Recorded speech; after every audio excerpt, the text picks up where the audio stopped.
আরও একটা ঘটনা, উগ্রবাদে জড়িত অভিযোগে গ্রেপ্তার তরুণ তাহসিন কারাগার। একদিন আগে আপনাদেরকে বলেছিলাম যে এনসিপির গাজীপুরের জয়েন্ট সেক্রেটারি তিনি যাত্রাবাড়ি এলাকায় ধরা পড়ছে। সেখানেও সেই উগ্রবাদ।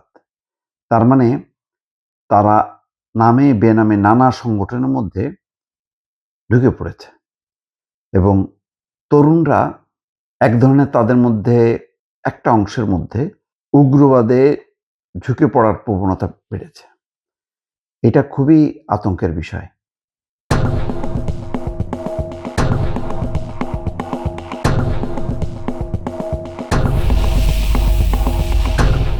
কেউ বলেন যে ৫ই আগস্ট গণঅভ্যুত্থান সংঘটিত হয়েছে। এর পরের ধাপে ইসলামী বিপ্লব হবে।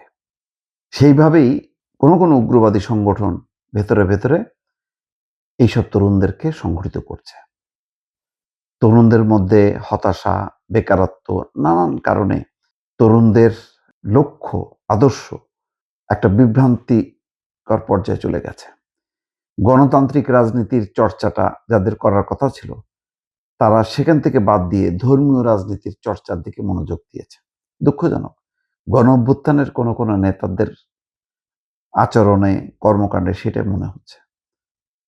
তো এর ফলে যেটা হচ্ছে যে তারা একটা ক্ষেত্র পাচ্ছে। যে সমস্ত গোপন সংগঠন কার্যক্রম চালাচ্ছে এবং তারা উদ্বুদ্ধ করছে যে ইসলামী বিপ্লব সংগঠিত করতে হবে, তারা সামগ্রিক রাজনৈতিক এই পরিস্থিতিতে বা পরিবেশে তারা আরো উজ্জীবিত হচ্ছে এবং তারা নানা কর্মকাণ্ড চালাচ্ছে। সেই তুলনায় সরকারের নজর কতটুক বা সরকার কতখানি তার নেটওয়ার্কগুলো তার ভেতরে আছে, নিয়ন্ত্রণে আনতে পারছে, সেটা নিয়ে কিন্তু প্রশ্ন আছে।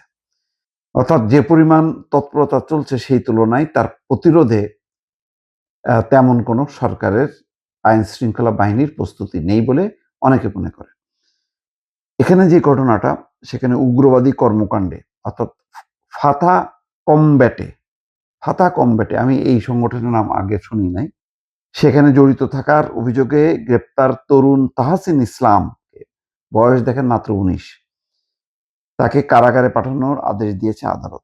যাত্রাবাড়ি থানার উপপরিদর্শক ও তদন্ত কর্মকর্তা এবি সিদ্দিকের আবেদনের প্রেক্ষিতে শুক্রবার বিকেলে ঢাকা মেট্রোপলিটন ম্যাজিস্ট্রেট আল বিরুনি মির শুনানি শেষে এই আদেশ দেন।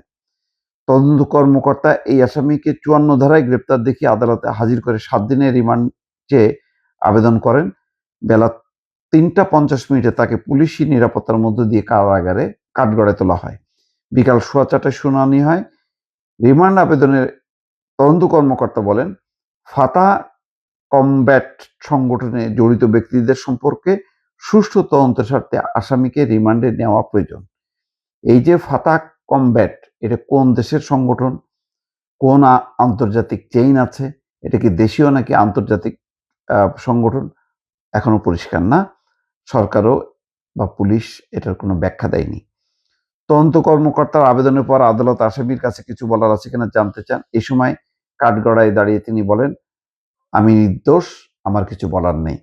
বিচারক জানতে চান, আপনার কোনো আইনজীবী আছে কিনা? তখনও তিনি বলেন যে না। কারণ এদেরকে আইনগত সহায়তা করার জন্য কেউ পাশে থাকে না, এমনকি পরিবারও পাশে থাকে না।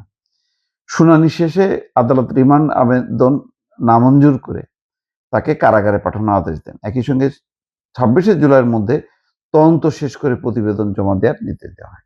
একটা জিনিস, যে রিমান্ডে এনে এই ফাতা কমব্যাট তার আর কারা সদস্য, এগুলি বের করার দরকার ছিল। এখানে কেন রিমান্ড দিল না? অনেক ভুয়া মামলা, এই যে গণহত্যায় নানা রকম মামলা দিয়ে তাদেরকে রিমান্ডে নেওয়া হয়।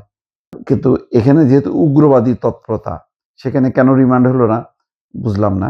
এবং ফাতা কমব্যাট, এখানে মূল পরিচালক কে, কে চালায়, তাদের লক্ষ্য কি, উদ্দেশ্য কি, এটা কোন দেশের সংগঠন, আরো বিস্তারিত জানা বোঝার জন্য রিমান্ডের দরকার ছিল। যাই হোক, এখন বিচারিক প্রক্রিয়া, এটা তো আর মানে বলা যায় না যে রিমান্ড না দিয়ে বিচারক খুব অন্যায় করছে।